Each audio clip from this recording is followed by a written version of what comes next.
we're going to be looking at differential equations over the next number of videos.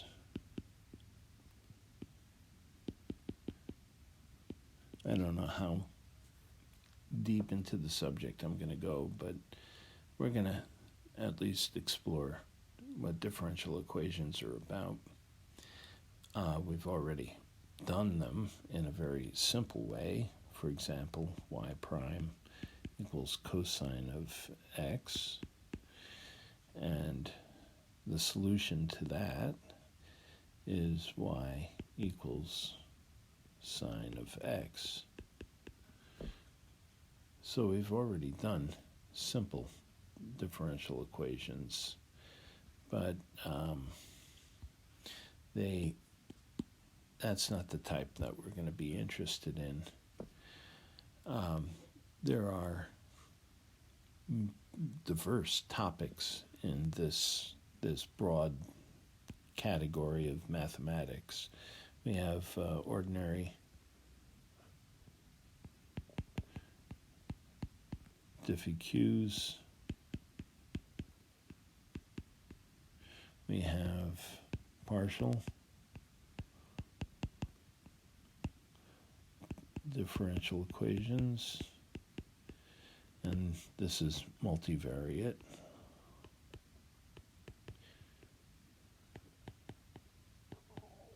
And that involves things like the heat equation, the Stokes-Navier, fluid dynamics, quantum mechanics, wave equation. So we have these little sub-areas. We have nonlinear differential equations, stuff like we may have already seen in physics, y prime plus g sine of theta. Oops. We've got to keep the variable sine of y equals 0. And it's nonlinear because of that term, and that presents a problem. We say when y is small, the sine of y is equal to y, and that's how we've solved them in our physics problems. But that's not how you would generally approach a problem like that. What if y wasn't small? Then we have an issue. So we're not going to be doing this, and we're not going to be doing this. We're going to be looking at ordinary differential equations. They're elementary problems, generally speaking, and just because we call them elementary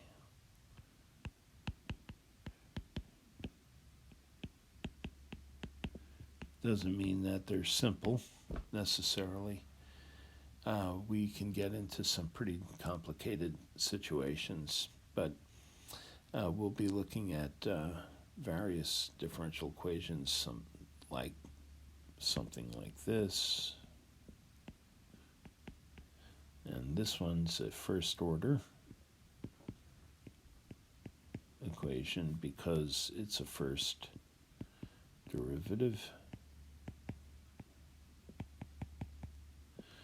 Here's a second order equation.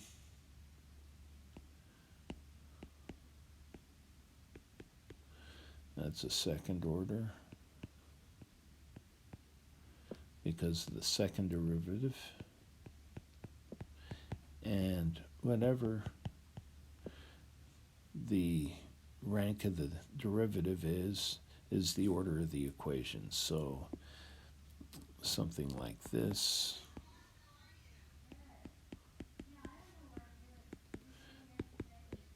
is a third order equation. And so we're going to be looking at solving these types of equations. So why don't we start with an initial type, and we'll begin with this one, y prime plus a y equals 0. Well, in this case, we can see that y equals e to the minus ax would be a solution, because y prime is equal to minus a e to the minus ax. And so we have the solution there, minus a e to the minus ax plus a e to the minus ax is 0, and it checks out. But we have a problem with this solution here. What happens if we have an initial condition? Let's say y of 0 equals 2. Then how do we solve that? So we generalize the answer by adding a constant, and then that constant then satisfies the initial condition. So if y of 0 equals 2, that'll equal c e to the 0, and we know e to the 0 is 1, so therefore c equals 2, and the solution then becomes 2e to the minus ax. And you can see then, by taking the derivatives, that solves the equation. We have minus 2ae to the minus ax plus 2a e to the minus ax is 0. And so we have a family of equations all based on initial conditions.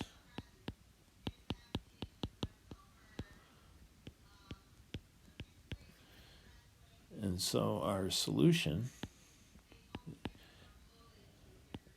is the general solution for this type of equation. And that creates a family of curves, all based on the initial condition.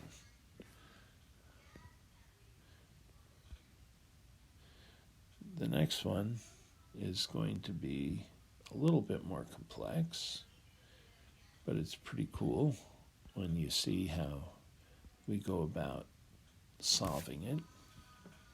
Let's say we have y prime plus ax, or ay, equals g of x. That's a little more complex type problem. Well, we can proceed with our y equals c e to the minus ax. And if we go like this, y e to the ax equals c, then dx of y e to the ax equals 0. So we have, whoops, I hate this one, that does that. We have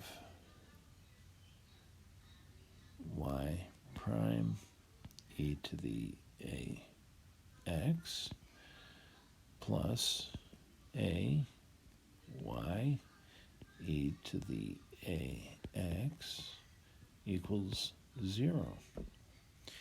But we can see that this is basically just e to the ax times the front part of our equation.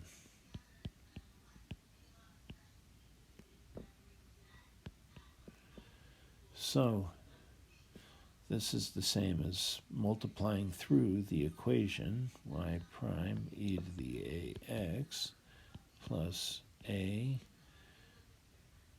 e to the ax y equals e to the ax times g of x.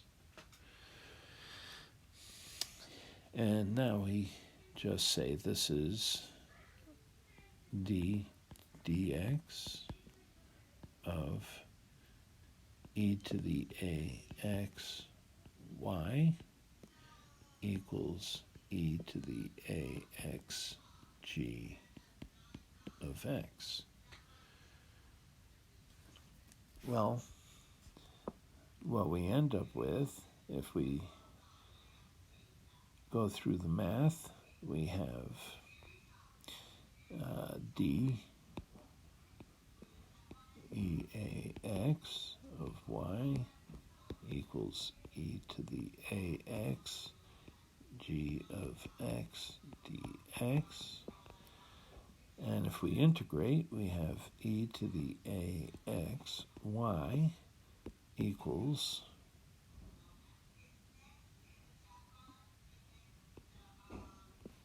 e to the ax g of x dx. Well, we'll move to a new sheet.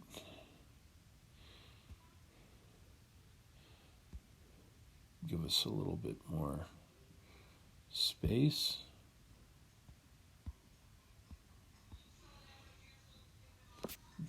What we have from before is e to the ax y equals,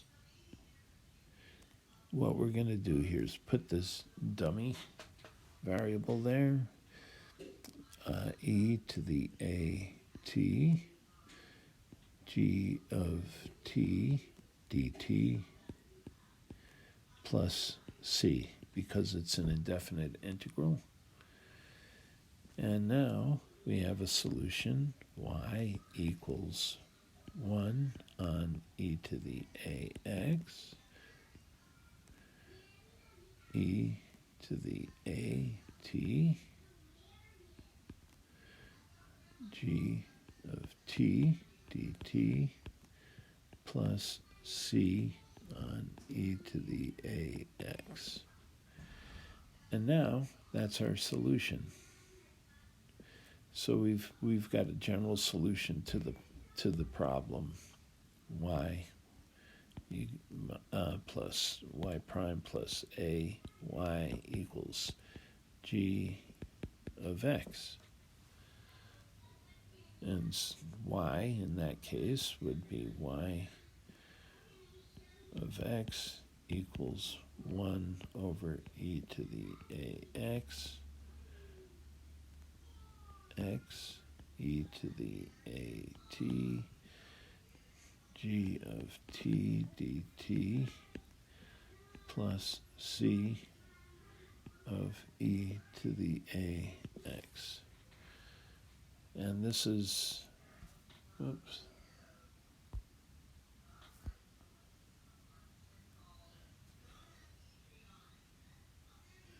this is our general solution. Try to draw a neat box around it. Not very neat, but so for this type of equation, we have that as a solution. Now let's make this a little bit more complicated.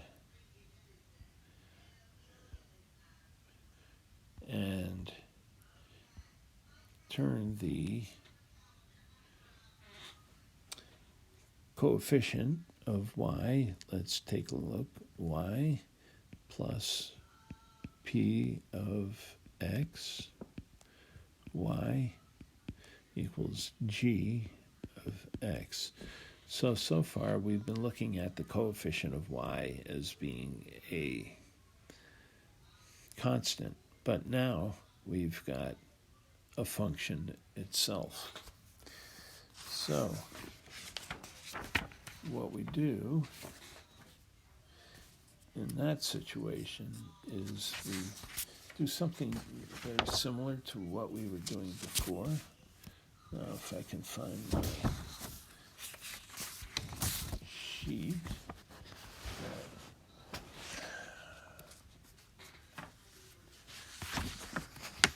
Here we go.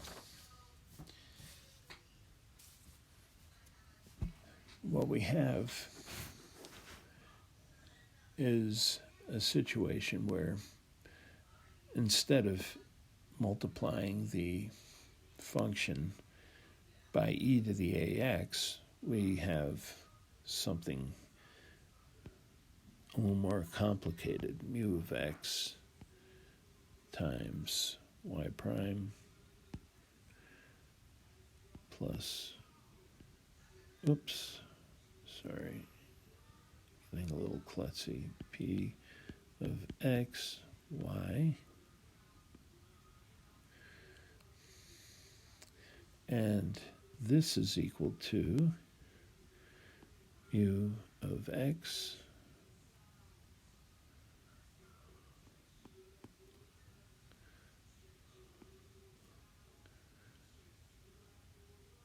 of y prime.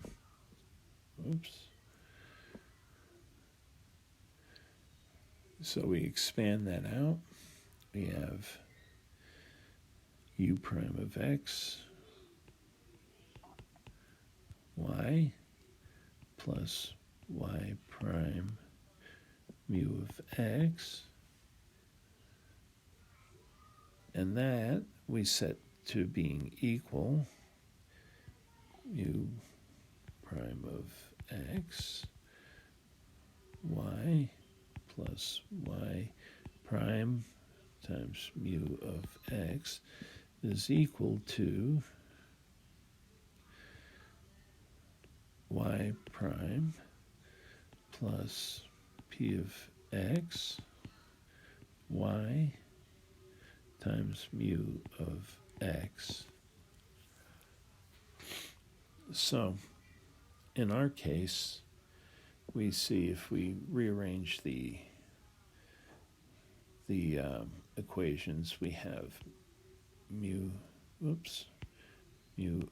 x, y prime plus mu prime of x, y is equal to y prime mu of x plus mu of x, p of x, y.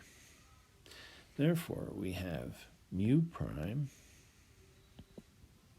of x is equal to mu of x, p of x, and bringing that over,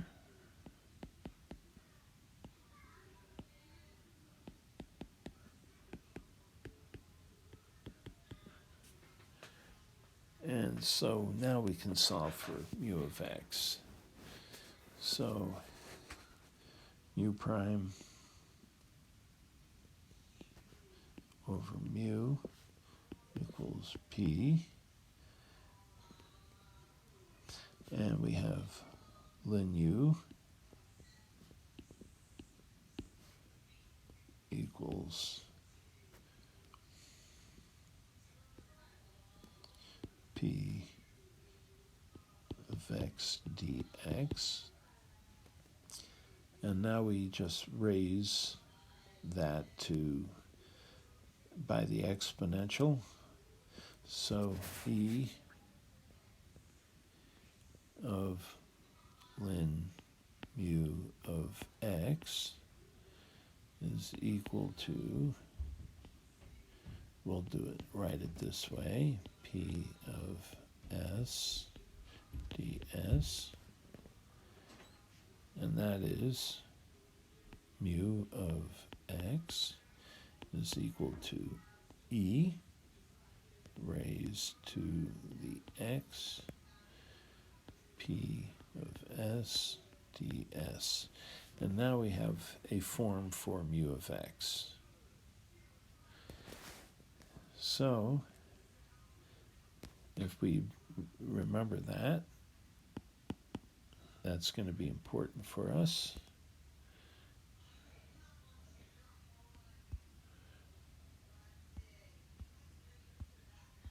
We're going to have mu of x. We'll write that over here.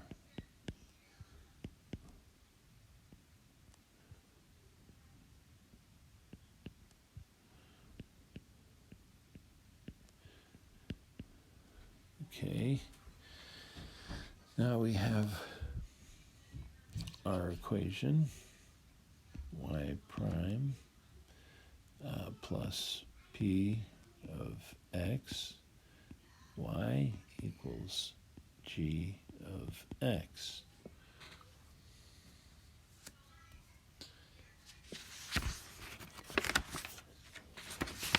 And that then gives us a general form. Let's see.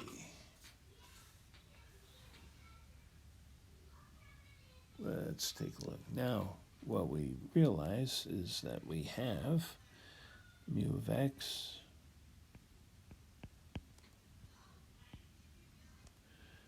y prime plus p of x y equals mu of x g of x. And now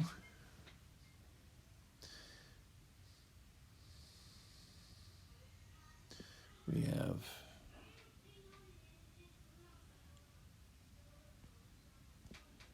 mu of x y prime equals mu of x g of x. And now we just do the integration. We have mu of x, y equals x mu of t, g of t dt plus c. And now we have y of x equals 1 over mu of x,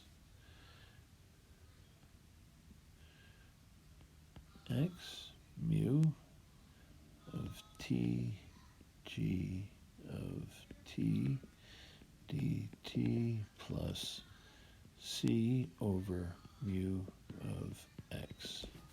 And that's our solution. So now we have a general solution for that type of problem. So when we have a form of y prime plus p of x,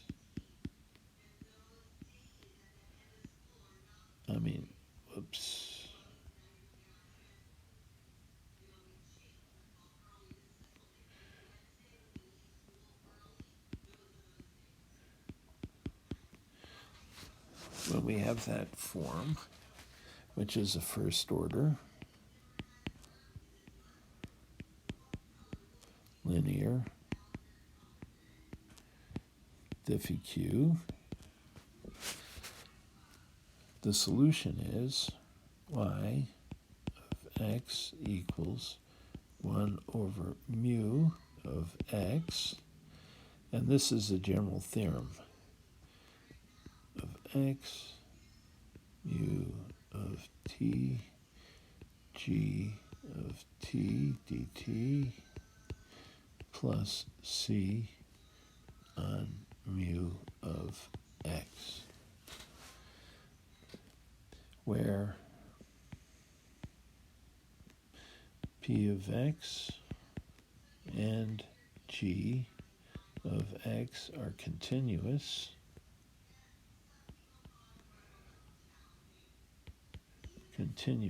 on an interval, on the same interval of x, and we have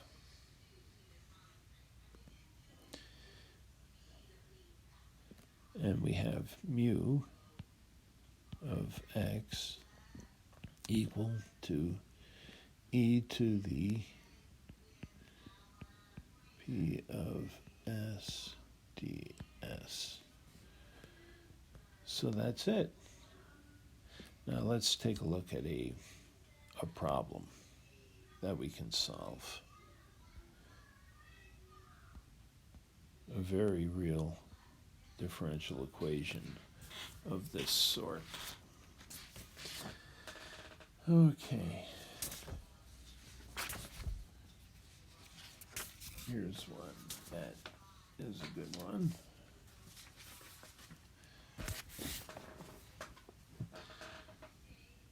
Here's the kind of stuff that we're going to be looking at. Y prime minus 2y equals 1. So p of x is the constant minus 2. G of x is 1. And mu of x equals the exponent of negative 2 dt. So that is equal to e to the minus 2x. That's mu of x. So y then, y of x is equal to 1 over mu, which is e to the 2x times e to the minus 2t dt plus c e to the 2x. And then when we do this integral, we have e to the 2x, and we have, let's do a u substitution. U equals minus 2t du equals minus 2 dt dt equals minus du on 2. So e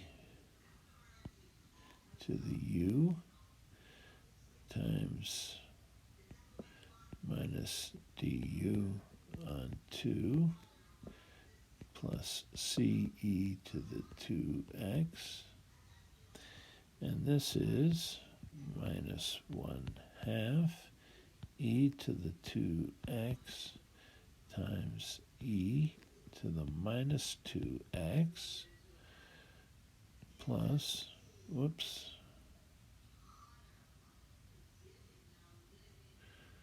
gotta get that right. Okay, plus c e to the 2x. But we recognize that this is e to the 0, so we got e, let's be careful here, equals minus 1/2. That's e to the 2x minus 2x plus ce to the 2x. That's equal to minus 1/2 plus ce to the 2x. Well, there's one more aspect to this problem because we didn't say it initially, but we have an initial condition. And that initial condition is, where's that initial condition? Where's that initial?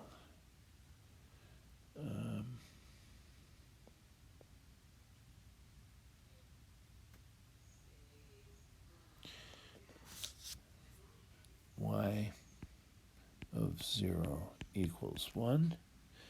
So y of 0 equals 1 equals minus 1/2 plus c. So c equals 3/2.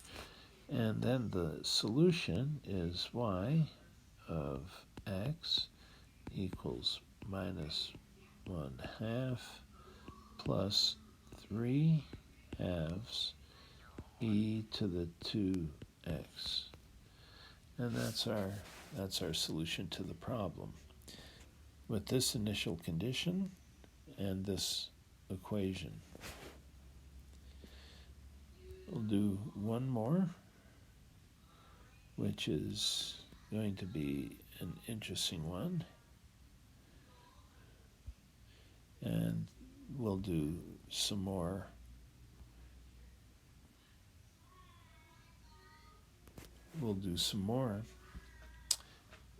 after this video. I don't want to make this video too long. Let's see. So we have y prime minus 2x y equals 1. Okay, so in this case, p of x is equal to minus 2x. G of x is 1. Do we have an initial condition? I don't see one. But anyway, we know that mu of x is equal to e to the minus 2t dt of x, and this is minus 2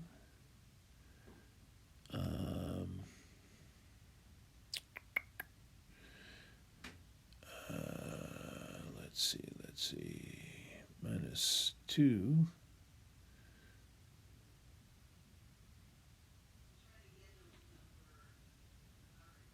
on 2t squared is equal to e to the, or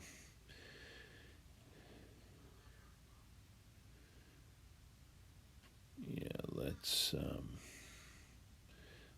back up a sec at right there. Okay, we're gonna have e minus 2 on 2 x squared, and that's equal to e to the minus x squared. All right, so that's what mu of x is, and that leaves us with the solution y equals e to the x squared x e to the minus t squared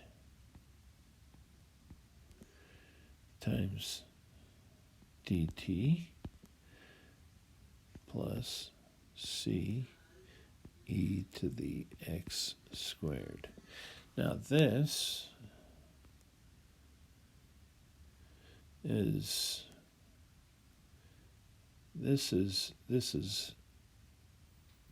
right here is the problem.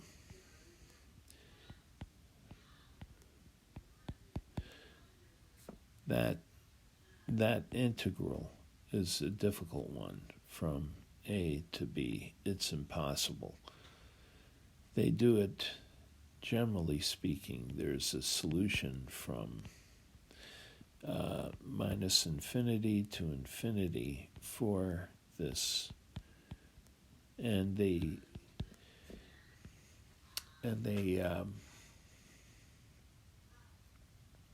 make it, it's a very intricate way of solving it. You can find videos on the internet for solving this explicitly, and it gives you, I believe, the solution is pi, or the square root of pi.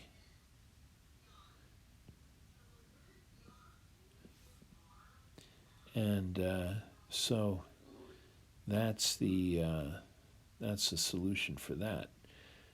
But if we have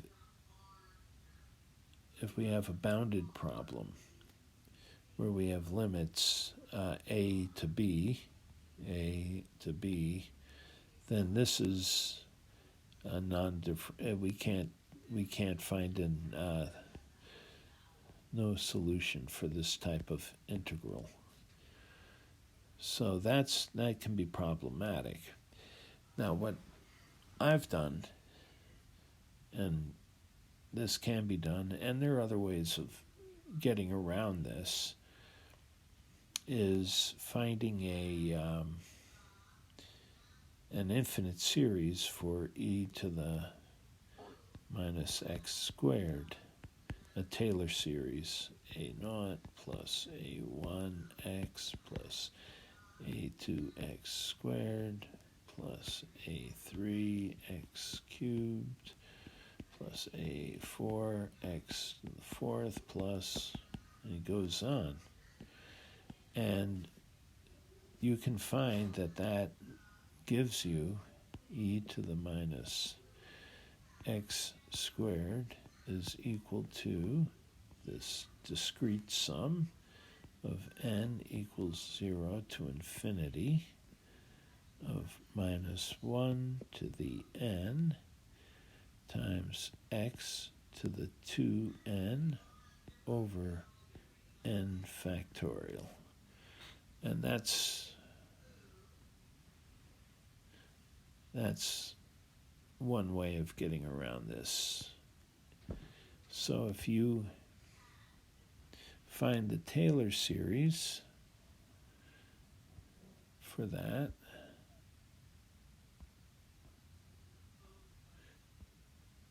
you're able to get around the solution. So y equals e to the x squared, the summation of negative 1 to the n equals 0 to infinity, x to the 2n over n factorial dx plus c of n e to the x squared. And now that you've got it in polynomial form, you can find this solution like this: e to the x squared summation of n equals 0 to infinity of minus 1 to the n 2 to the n plus 1 over 2 to the n plus 1 n factorial plus c e to the x squared. Now, this is a solution. It'll work. But you have to, in this model, for e to the x,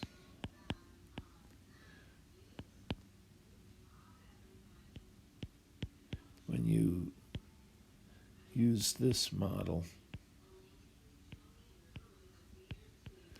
for that, you have to remember that you got to carry this out many terms,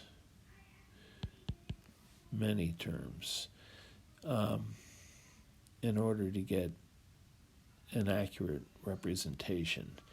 And, for example,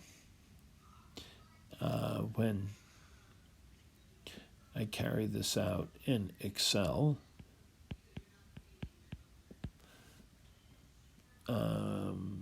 roughly 170 terms, I can only solve between,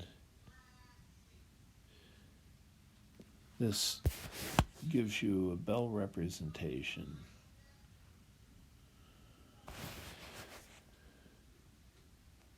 for, with any degree of accuracy between -5 and 5. And then it falls off. It starts behaving weird. So if you keep within this range, then you're going to find that, something like 170 terms of this expanded will give you a very accurate representation, but it falls off fast. So you have to be careful. And the other thing is this term falls off even faster. So you have to be careful when you're using these summations, these polynomial infinite series. But this is an interesting problem because e to the x squared is the Gaussian e to the minus x squared is the Gaussian, and that's generally given by, in statistics, is equal to e to the minus x minus b squared over 2c. Is it 2c squared? Yeah, it is. Where b is the center of the apex. I forgot A. Center of A. A is the apex. And C is one standard deviation. And that's how it's used in statistics. So for e to the minus x squared, we have b equals 0, a equals 1, and c, and c is equal to 1 over the square root of 2. And that's approximately 0.707. So that would be, so when x is 0.707, that's one standard deviation, and that will give you, in the curve,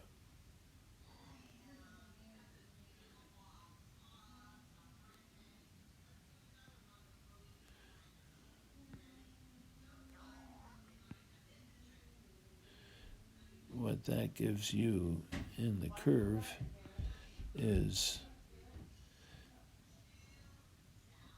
34.1, 34.1, so 68%.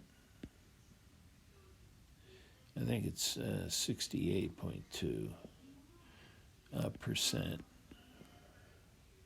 of the area under the curve.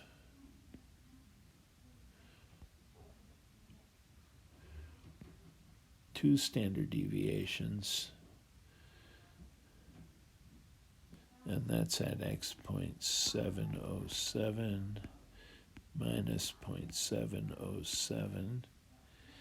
Two standard deviations will give you about 90, I think it's about 95.1, I forget what the total percentage is. It's about 95%. Three standard deviations.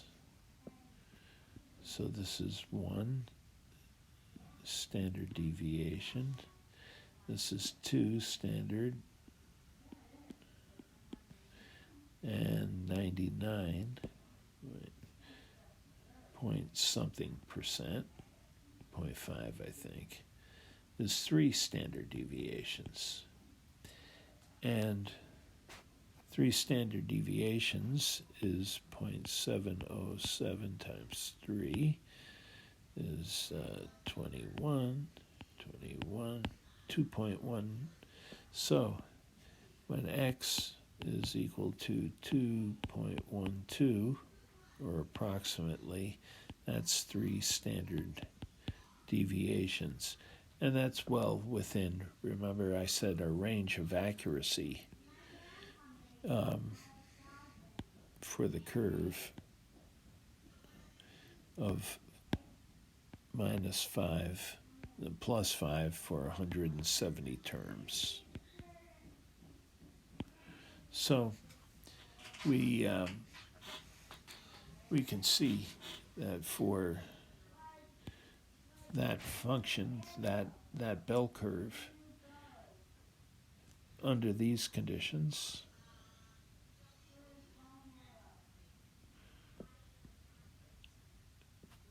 we have a model that will work pretty well by using e to the minus x squared equals n equals 0 to infinity -1 to the n x to the 2n over n factorial. So that model, that infinite series representation, will work very well for three standard deviations. So we have a pretty good model for that. And we can use some trick like that, or mathematical relationship like that, to solve our differential equation that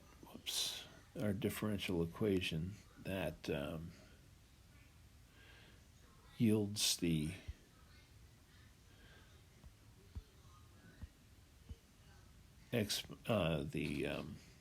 integral. So the y prime minus 2xy equals 1 gives us y equals e to the x squared, e to the minus t squared dt, x plus c e to the x squared. So now we have a way of solving that integral and giving us a solution. But we have to understand the limits of that solution.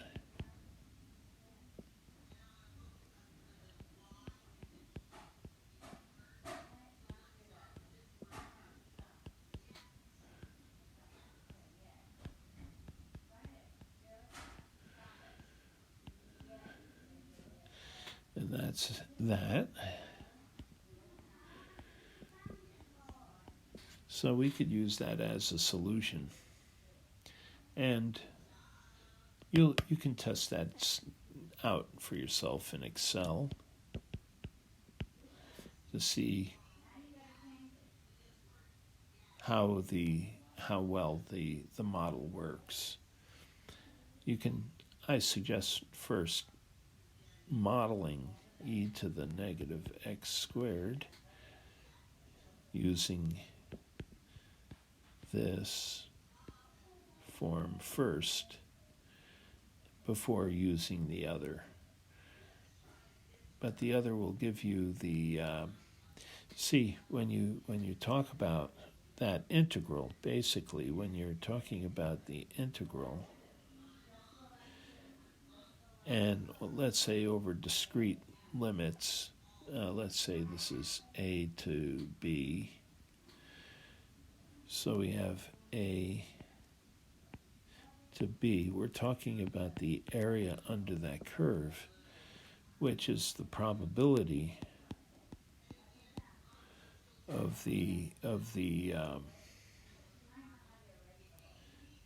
is basically the probability of the distribution. So the integral between a and b for e to the negative x squared is going to be whatever area that is, a to b, over the square root of pi, because that's what this is going to be.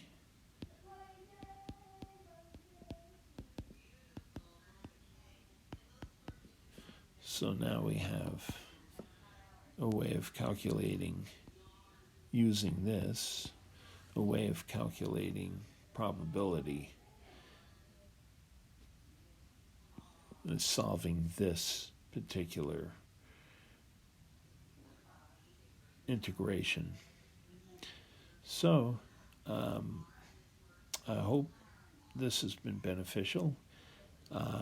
It did help my brother in solving some problems in forestry, statistical problems in forestry, being able to come up with solutions like this, and